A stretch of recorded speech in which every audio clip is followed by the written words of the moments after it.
A millionaire had 30 days to present his wife. On the first day, the cleaning lady volunteered. Before the story begins, tell me in the comments, where are you watching from?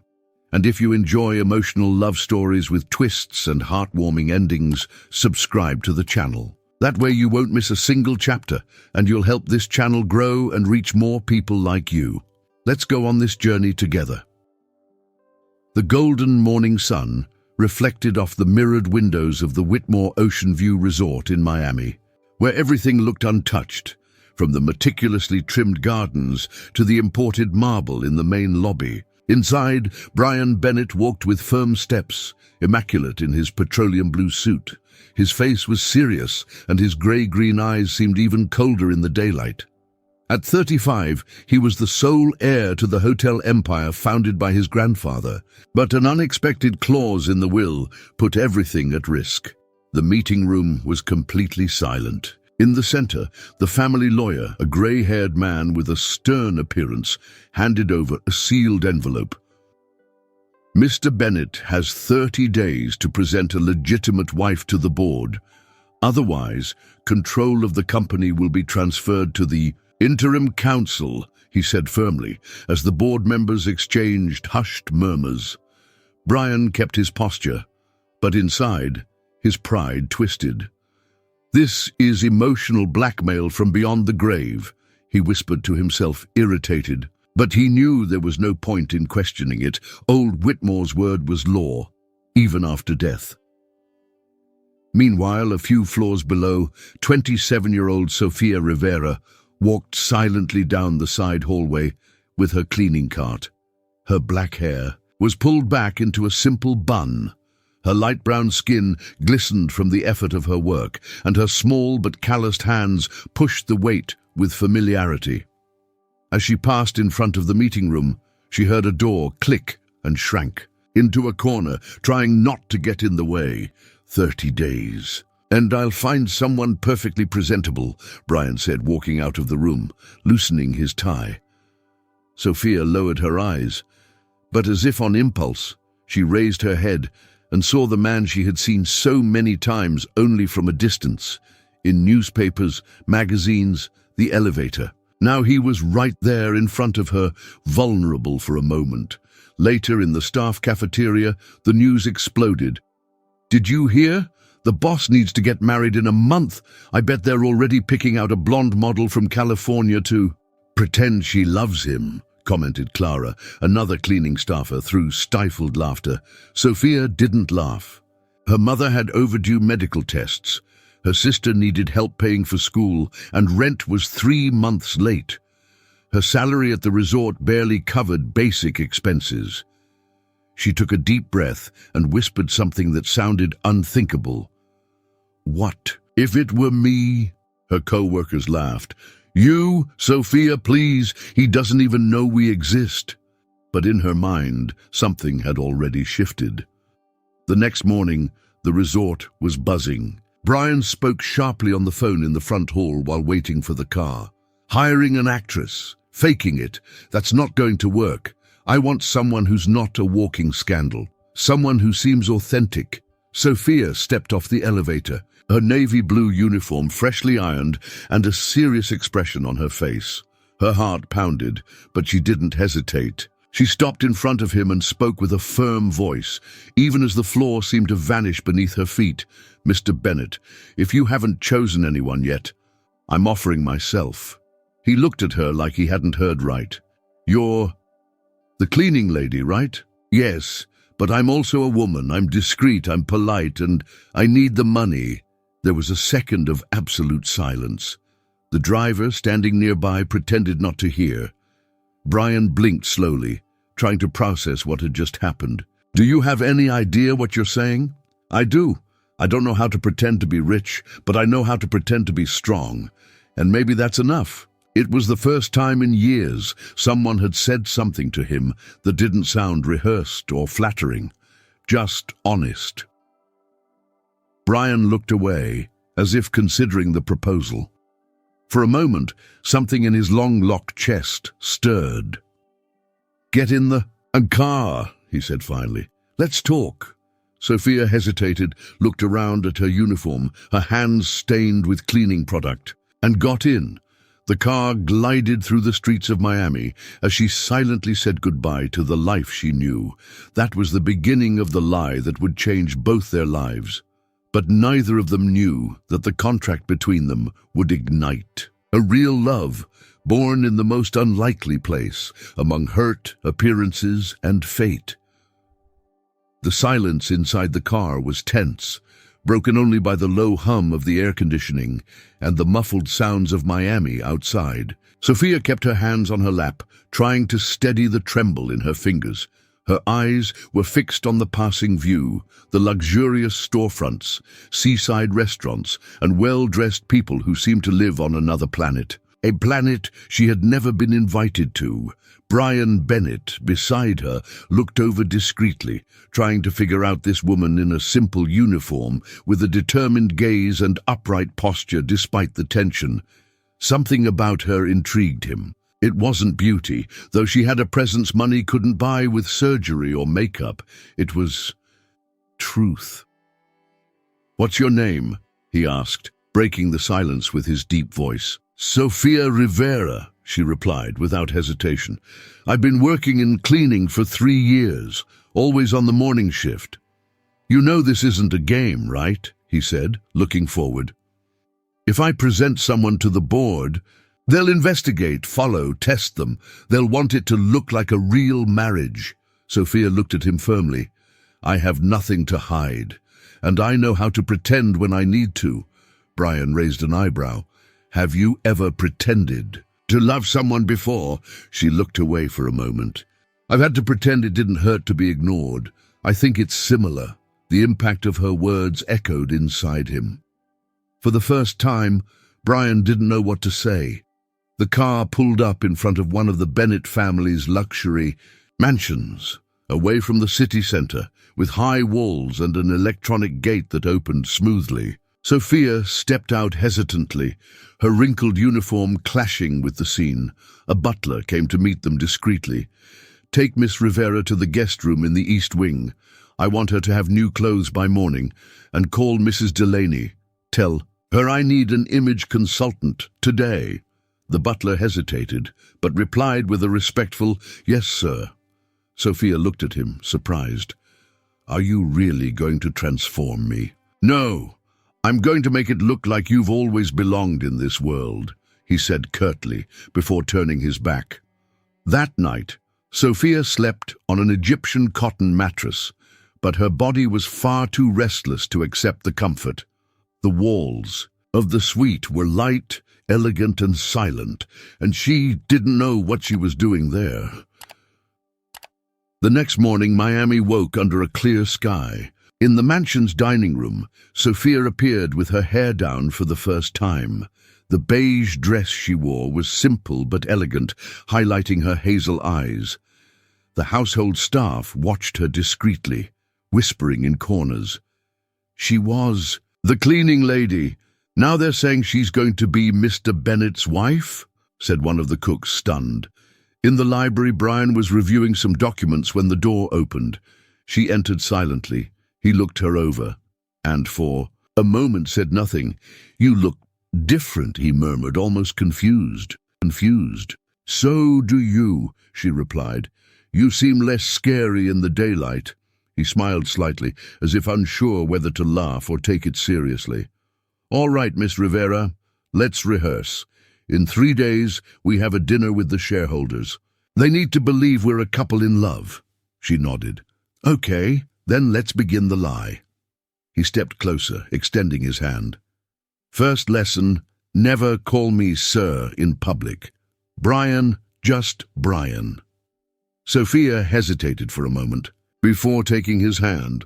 "All right, Brian." But as their fingers touched, a strange current passed through the air. Neither of them spoke about it, but both felt it.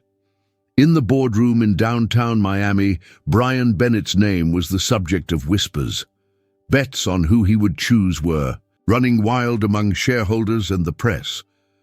"It'll definitely be someone influential, an actress, a diplomat, anything but an unknown."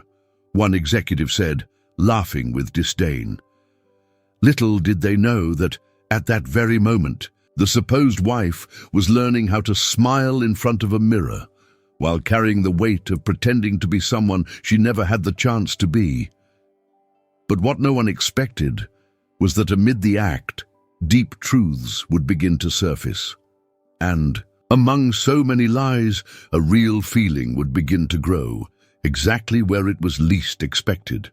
The contract was signed 3 days later in a glass-walled room overlooking the resort's private beach. Sophia held the pen firmly, but her heart was heavy. The paper in front of her was simple and straightforward: 30 days as Brian Bennett's wife, with mandatory attendance at events, interviews and public appearances. In return, at the end of the agreement, she would receive an amount enough to pay off all her family's debts and start a new life. But there was one clause she didn't read aloud. No emotional involvement would be allowed. Brian watched in silence. He didn't smile. He only said in a controlled voice, "This is a contract, Sophia, not a fairy tale." She simply nodded. "That's fine. Fairy tales never belonged to me anyway." That afternoon, Sophia underwent her first transformation. Delaney, the image consultant, a tall, blonde woman with a New York accent and a clinical eye, examined her as if she were a project. "You have beautiful features, but no idea what to do with them. We'll start from scratch. Tailored dresses, professional makeup, delicately manicured nails, posture corrected with books on her head, and hours of etiquette training." Sophia swapped the broom for utensils she didn't even know the names of. She tried to keep up, but it felt like her soul was shrinking with every lesson. "You must laugh lightly. Never show your teeth," Delaney taught, as Sophia, exhausted, forced a reserved smile. "And what if I feel like screaming?" she asked, nearly defeated. "Swallow it, or you won't survive in this world," the woman replied without hesitation. At her first public appearance beside Brian, Sophia wore a red dress embroidered with subtle stones, her hair in a sophisticated bun, and heels she could barely stand. The event was a reception on a luxury yacht, surrounded by politicians, businessmen, and bored heirs. "Who is she?" whispered a tanned socialite holding a champagne glass. "Looks like one of the resort staff. Probably another one of Brian's stunts," mocked another with a sharp laugh. Sophia heard it, pretended she didn't. But when she looked at Brian, hoping for at least a sign of support, he was laughing at some joke, ignoring her discomfort. That's when Karen Whitlow appeared, the resort's housekeeping supervisor, in her high heels, impeccable blazer, and a look that said she knew too much. Karen approached with a cold smile, holding a glass. "Sophia Rivera. How interesting to see you here, dressed as a guest. I bet Mrs. Martinez from the laundry wouldn't believe this if she saw it." Sophia forced a smile. "Things change. Some don't. The truth, for example, always comes out," Karen replied, leaning in too close. "And I'm about to prove that." After the event, still in the car, Sophia took off her shoes and sighed. Her feet ached, her heart even more. "You could have said something when they started mocking me," she said without looking at him. "If you can't handle this, maybe you should quit now," he replied bluntly. She looked at him, her eyes teary but firm. "You don't get it, do you? You can pretend all you want, but I'm holding on with everything I've got not to fall apart." He didn't answer. For the first time he felt guilt, but he swallowed it. In her room, alone, Sophia took off the dress, the makeup, the earrings. She looked at herself in the mirror with a clean face and bare feet. "You don't belong here. They'll never accept you," whispered the voice of doubt in her mind. But then she closed her eyes and remembered why she was there. Her mother, still waiting on test results, her sister still doing odd jobs to pay for books. And she had been invisible for years. She was tired of disappearing. The next day, she returned to posture lessons with more determination. She didn't smile, didn't cry. She just endured. But Karen wouldn't give up easily either. And behind the scenes of high society, a trap was already being set. The weeks passed quickly. With each new event, Sofia Rivera seemed more confident. What once was effort now felt natural. The dress shaped her body with grace. Her gaze grew steady, and the smiles that once seemed rehearsed now bloomed with unexpected ease. She had learned to walk among crystal glasses and arrogant voices without faltering. She had learned to hold her head high, even when poisonous whispers followed her every step. What no one expected, not even Brian, was that she would start to shine on her own. During a charity cocktail on the terrace of a luxury hotel in Brickell, Sofia held a conversation with a group of investors with such poise that Brian stopped at a distance and simply watched. She laughed with elegance, responded with confidence, and there was something in her eyes, a mix of sensitivity and dignity, that made others curious. Brian, for the first time in a long time, felt proud. But what followed was a discomfort he couldn't explain. "You look beautiful tonight," he murmured later in the elevator as they descended to the parking lot. Sofia turned slowly, surprised. "Thank you. That's the first time you've said that." Brian looked away. "I know, and I should have said it before." She smiled, but without excitement. "Maybe I'm learning to belong, even if half of me still feels like I'm trespassing in forbidden territory." He stayed silent. It was as if she could see what he himself was trying to ignore, the invisible line between worlds that were never meant to cross. But all of that collapsed the next day. In the middle of the afternoon, as Sofia got ready for an interview with a business magazine, her first as Brian's wife, phones started to buzz. Karen Whitlow, the housekeeping supervisor, watched from afar with a slight smile, holding her own phone. The video was short, recorded months earlier by the resort's internal security camera. Sofia, in an old uniform and with her hair messily tied, scrubbed the floor of a luxurious bathroom. At the end of the video, she stood up tiredly, washed her hands in the marble sink and dried her face, looking at herself in the mirror with an exhausted expression. The video was leaked by a digital influencer known for exposing elite scandals. The caption read, "CEO's wife or forgotten cleaning lady. Who is Sofia Rivera really?" The backlash was immediate. "Scammer, liar, opportunist," the comments said. Cruel montages began to circulate on social media comparing photos of her cleaning bathrooms to recent images of her in gala dresses. In the magazine's newsroom, the reporters murmured, hesitant. One of them approached her, embarrassed. "Mrs. Bennett, sorry, but we need to confirm some information." Before continuing with the piece, Sofia understood instantly. She grabbed her bag, stood up, and walked out without saying a word. When she got to the mansion, she found Brian in the office, speaking on the phone with a cold tone. "Yes, I'm aware. We'll issue a standard statement." She closed the door gently. "Did you see it?" He hung up the phone without looking at her. "I did." "And what are you going to do?" she asked, her voice shaking. "I can't change what happened." She stepped closer, her eyes burning. "You could say you knew, that it wasn't a mistake. You could say, you trust me." He looked at her, and for a moment his eyes faltered. But pride spoke louder. "Staying silent is better right now. Any defense will just fuel the scandal." Sofia stepped back like she had been slapped. "So you're going to leave me alone in this? After everything I did for you?" He didn't respond. He just turned back to the computer screen. She took a deep breath, trying to hold back tears, and left. Slowly, without drama, without saying another word. Hours later, alone in the old guest room, she looked at her phone. Messages were piling up. Some were hateful. Others were from strangers saying they saw themselves in her, but none were from Brian.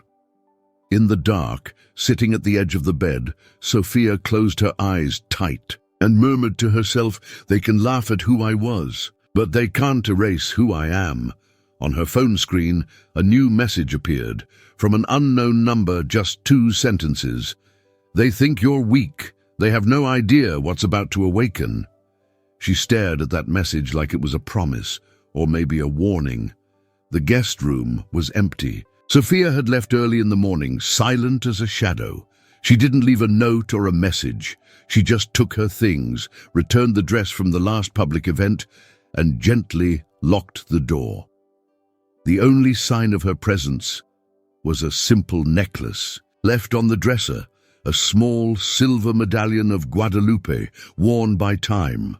When Brian realized she was gone, it was too late. "She officially resigned this morning, sir," said the butler hesitantly. She said she had fulfilled the role she was given. Brian stood in the middle of the room, staring at nothing as if something had been ripped away without warning.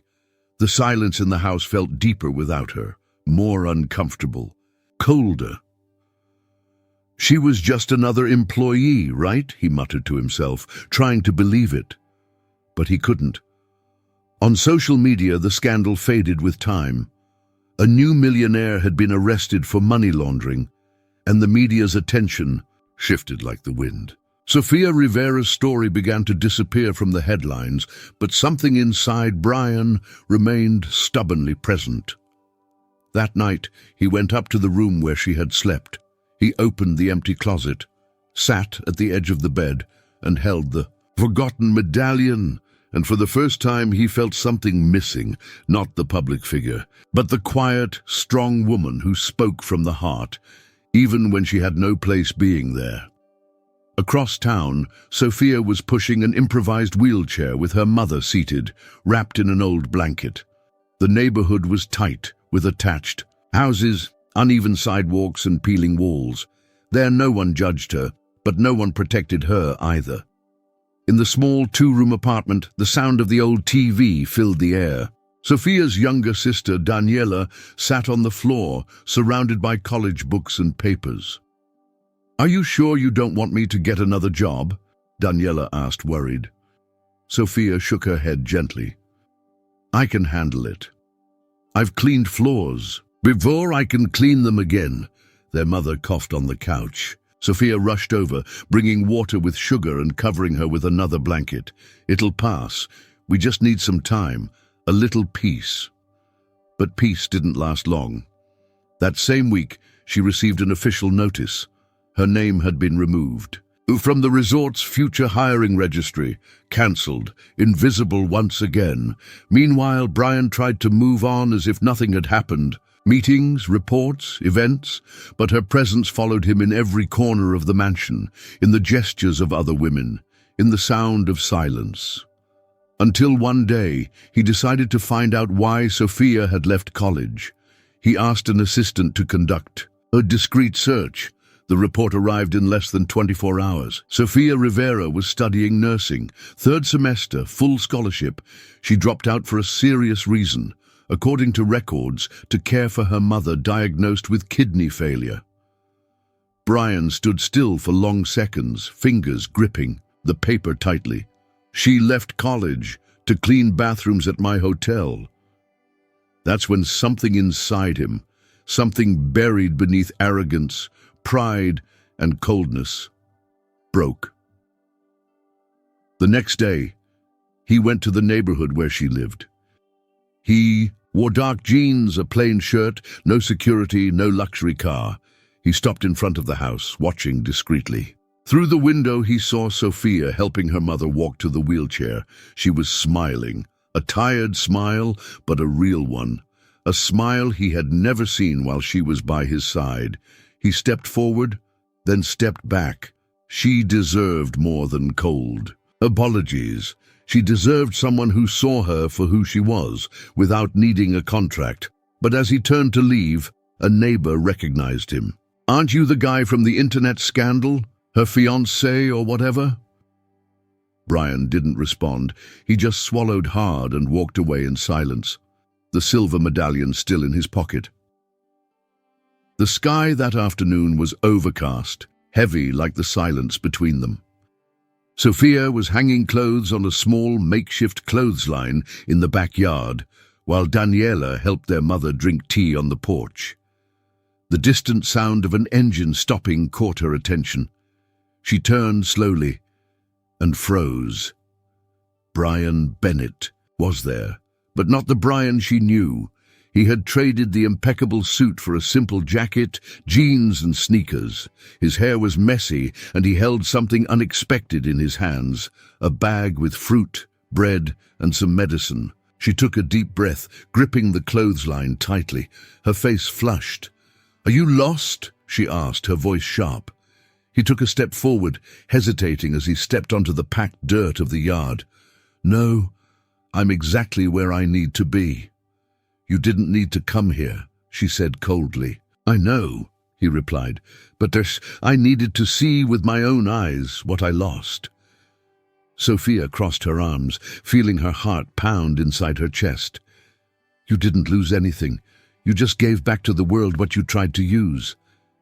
"You're right," he said sincerely, "but I didn't come to justify myself. I came to apologize, truly." She looked at him, her eyes full of anger and pain. "Apologies don't erase silence or neglect." Brian lowered his eyes.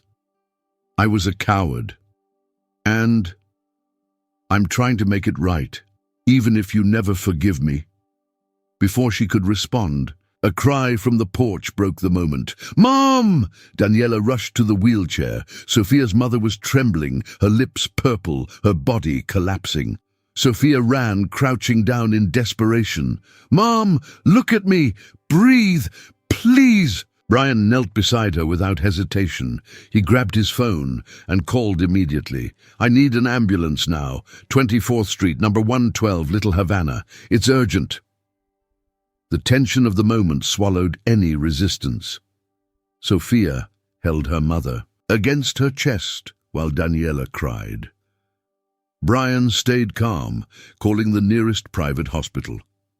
When the ambulance arrived, he had already given all the information and ensured immediate transport to the best medical center in the city. At the hospital, Sophia stood in the hallway, hands trembling, eyes fixed on the emergency room door. Brian approached slowly, holding a bottle of water. "I already told you, you didn't need to," she began, but her voice failed. "Maybe not. But I wanted to." She looked at him, tired, exhausted, and finally allowed herself to sit for the first time in hours. "Why?" she murmured. "Why now?"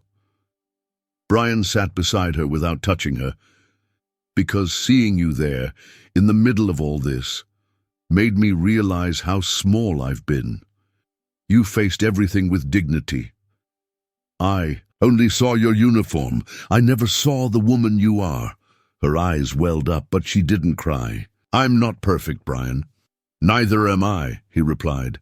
"But if you let me, I want to try to be someone you don't have to erase to fit into my life." Sophia looked at him for a long time. She still didn't know if she could trust him, but something inside her softened. The doctor appeared at the door. "The patient is stable, but we'll need to start treatment immediately. It's expensive." Before Sophia could ask how, the doctor had already been informed. "Mr. Bennett has authorized everything. He said." Sophia turned slowly to Brian. "You're paying for this?" "No, I'm giving back a part of what I took from you." She didn't respond. She just lowered her eyes in silence. But deep down, she knew. The man in front of her was different. For the first time, he wasn't the CEO or the heir. He was just someone trying to make things right, and maybe, just maybe, trying to save himself too. The atmosphere in the hospital was still one of silent tension. Sophia's mother remained under observation, and Brian stayed nearby, even unsure if he was welcome. In the last few days, he had done everything to show he wasn't the same man who had used Sophia as a corporate shield. But some truths don't stay buried forever. That afternoon, Daniela returned home with a crumpled envelope in hand. She had found the material by chance, left behind by a dismissed employee from the former board, a dossier with printed emails, archived messages, and an internal proposal that seemed too absurd to be real. "You need to see this," she said to Sophia, eyes wide. Sophia hesitated, took the envelope, and began reading silently. With each line, her breathing grew heavier. The world around her seemed to darken. In one email, the sentence was clear. "He won't be able to convince someone real in such a short time. I bet 20 grand Bennett ends up pulling some cleaning lady from the basement to pretend to be his wife." Another part, signed by one of the partners, read, "Brian took the bait. Says he'll turn some nobody into an elite woman in 30. Days. Sophia felt her stomach twist. That contract, that sudden proposal, the cold looks at the beginning. It all made sense now. She walked out without saying a word, moving through the hospital halls with firm steps. She found Brian sitting in the cafeteria, holding an untouched coffee cup. "Was it all a bet?" she asked, her voice trembling. He turned suddenly. His face changed completely at the sight of her in that state. "Sophia, what are you—" She threw the papers on the table. "This? Did you sign this, Brian? You picked me because you wanted to prove you could turn an ordinary woman into a trophy?" Brian stood up, heart racing. At first it was a dare, a stupid challenge between partners, but "You used me," she shouted, eyes filled with tears. "You put me in that place knowing I'd be humiliated, knowing I'd believe every gesture from you. You looked into my eyes and let me believe that it was real. Sophia, I fell in love with you. None of this was supposed to happen like this. I've changed."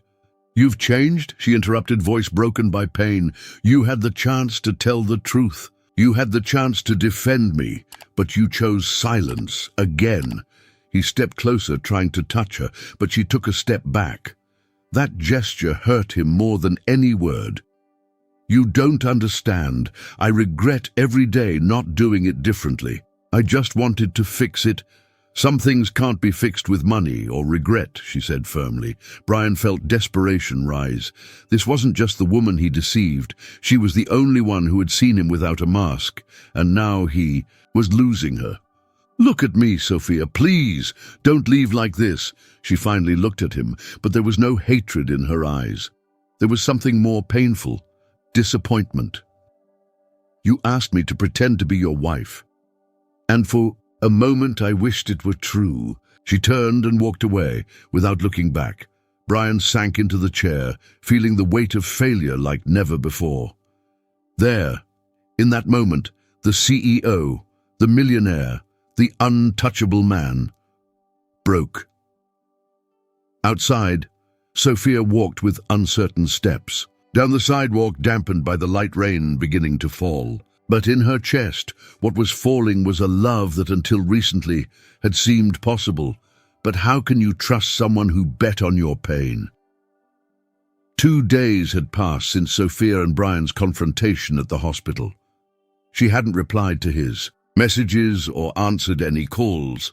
She returned home in silence, submerged in a mix of pain and relief. For the first time, she had said everything. And even though her heart was in pieces, her dignity remained whole, but the outside world didn't stay silent. The next morning, Sophia was woken by Daniela, pale, holding her phone. "You need to see this." It was a video. The entire argument, recorded by someone in the hospital hallway, had been posted by a gossip page and in less than 6 hours was everywhere. The video began with Sophia asking, "Was it all a bet?" And it showed every word, every tear, every controlled gesture of rage and disappointment. The final line, "You asked me to pretend to be your wife, and for a moment I wished it were true," was the one being shared the most. Millions reposted it. Comments flooded in non-stop. "This woman has more class than the whole elite combined." She's real. She's strong. This Sophia is the new voice for every woman who's been used and discarded. While he was betting, she was feeling. In just a few hours, Sofia Rivera's name was trending across US social media. Journalists knocked on the door of the small house. In Little Havana, TV networks offered exclusive interviews. Advertising agencies wanted to make her the new face of female authenticity, but she turned it all down. "I don't want a spotlight. I just want to go back to living in peace," she said, closing the door on yet another team of reporters. Daniela insisted, "You could use this. You could go back to school, work wherever you want." Sophia looked at her sister firmly. "And be known as the woman betrayed by a millionaire. I want to be remembered for my courage, not my pain." Meanwhile, across town, Brian watched his image crumble. Board members demanded an immediate statement. Partners wanted distance. Some investors called for his temporary removal from leadership. But what hit him hardest was seeing Sophia on every news outlet, not as a victim, but as a symbol, a woman who didn't stay silent, who had every reason to break and chose to walk away with her head held high. He watched the video several times in silence. On the last viewing, he paused at the moment. She looked at him with held-back tears and said, "You don't understand. Some things can't be fixed with money." Brian placed the phone on the table, took a deep breath, and, for the first time, understood what she meant. It wasn't just about what he'd done. It was about who he had chosen to be and how far he was truly willing to change. The next night, while the news still buzzed and social media was divided between curiosity and admiration, Sophia walked on the porch of the small house, holding her mother's hand, now a little better. In the distance, someone called her name respectfully. It was a neighbor. Then another and another, ordinary people, regular folks, who now looked at her not with pity, but with pride. A little girl across the street smiled and said, "You're the woman from the video, right? I want to be strong like you when I grow up." Sophia smiled for the first time in days, but deep down, she knew there was still something unresolved. And the truth, as freeing as it was, still hurt. The air conditioning in the main boardroom of the Whitmore building couldn't mask the icy tension between the partners. Brian Bennett, now without a tie, sleeves rolled to his elbows and dark. Circles under his grey-green eyes, stood in front of the marble table he had once commanded so coldly. "I'm going to resign," he announced, his voice firm but calm. The board members stared at him in shock. One of them, older, let out a nervous laugh. "You're bluffing, Brian. This is your life. It's what your grandfather built for you." Brian looked at him with a weariness that came from deep within. "Exactly, it's what he built, but I turned it into something I don't even recognize anymore." Outside, the city moved at its usual fast pace, but inside that room, the silence stretched for long seconds. Without drama, without yelling, he placed the office key and a letter on the table. "It's all formalized. As of today, the Empire goes back to whoever wants to keep playing the game. I'm done playing." He walked out without looking back. The following week, Brian moved into a small apartment in Little Haiti, a humble neighborhood full of hard-working people. The space was modest, with peeling walls, second-hand furniture, and only the essentials. But there, for the first time, he slept without being afraid to face himself in the mirror. With free time, he looked for a local non-profit that offered tutoring for at-risk youth. He arrived quietly, without mentioning his last name, just wearing a makeshift badge and a willingness to listen. "Have you ever worked in education before?" asked the coordinator, a middle-aged woman with sharp eyes. "No, but I learned from someone who never had an opportunity and still taught me more than any teacher ever has." He began teaching English and helping with small administrative tasks. Slowly, he was accepted, not for who he was, but for what he gave: time, presence, respect. One night, sitting on a mattress on the floor with a laptop on his lap, Brian started writing something he needed to get off his chest. It wasn't for the press or to fix his image, it was for her. He posted the letter on social media with no filters, no spin, just the truth. My name is Brian Bennett. I was CEO of one of the country's biggest resort chains, and I was also the man who, out of pride and vanity, destroyed the trust of the only person who saw who I was on the inside. Today, I give up the power that once protected me, not as punishment, but as liberation, because I learned from her what it means to have value without needing status. If you forgive me, Sophia, I don't want it to be in secret. I want the world to see what I learned from you. The post went viral.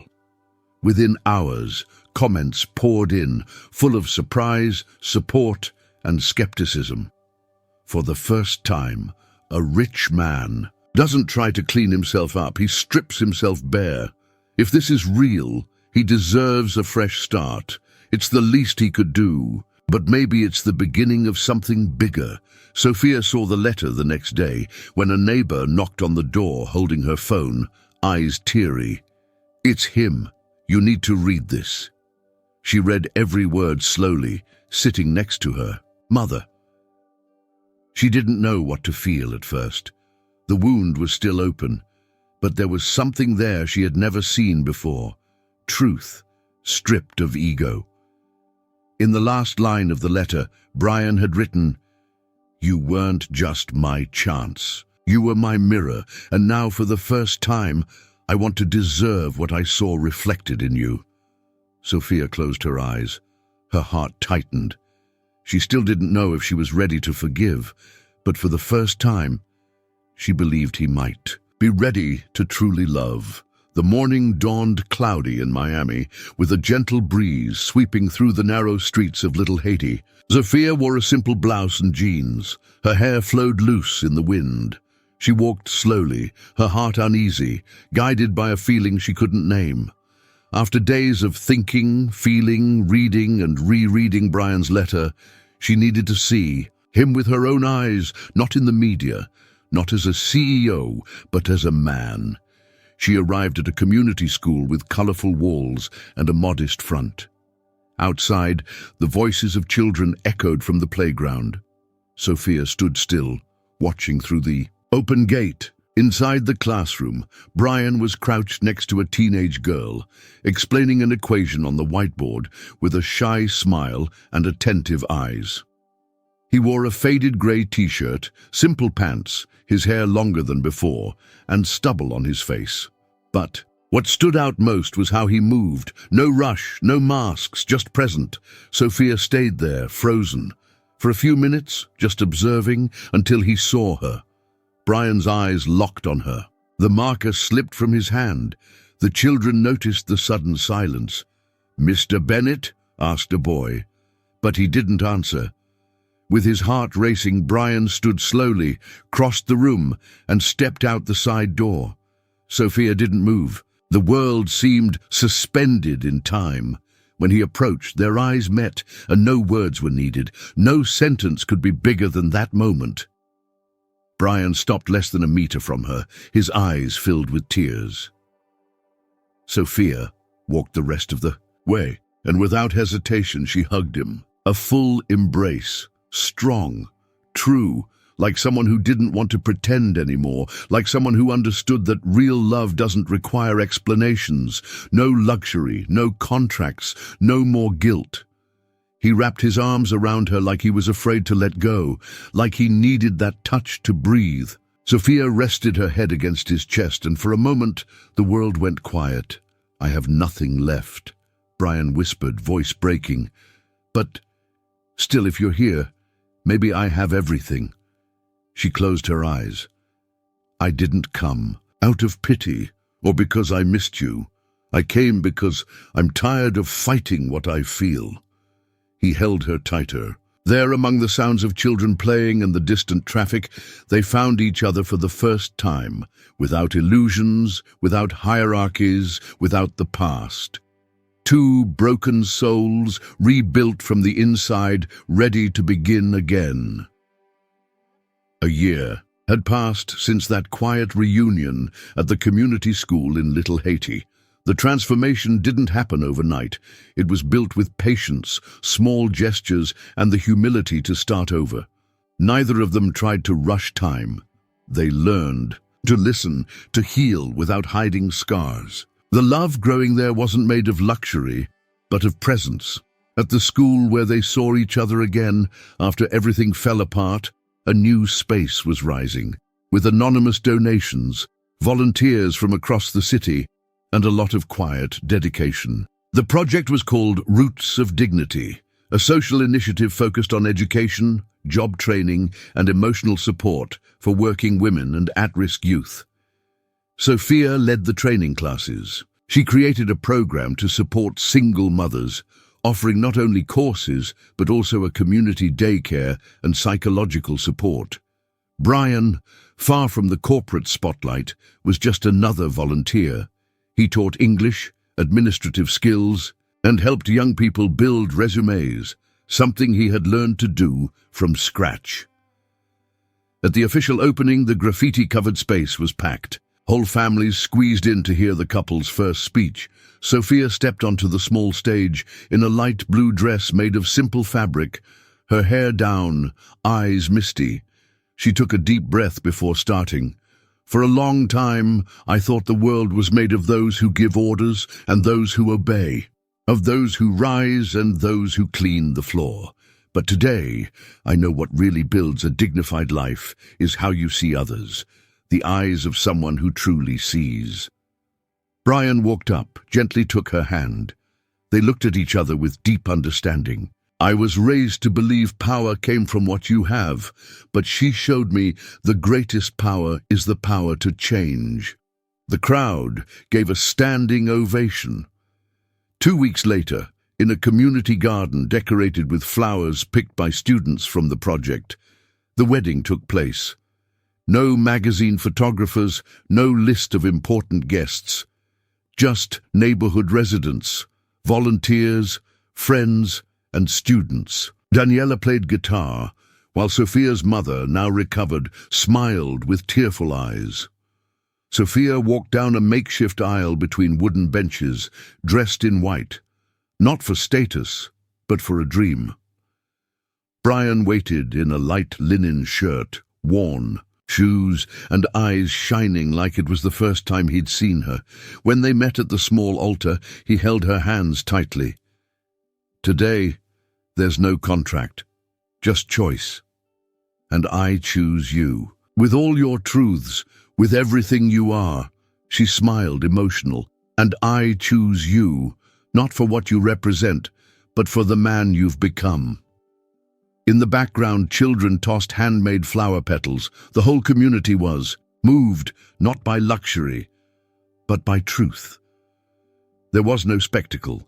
There was roots. There was rebuilding. As they embraced after saying, "I do," with the gentle breeze in their hair and the evening sky glowing orange, a message was painted on the wall by the project's entrance. True love doesn't begin with appearances. It begins when someone truly sees you. So, what did you think of this story? Leave your score from 0 to 10 in the comments. I really want to know how much it touched you. If you liked it, give this video a like, share it with someone who needs to hear this message, and subscribe to the channel so you don't miss the next stories. And before you go, I've picked another emotional story that will move you even more. Click now and get ready to feel.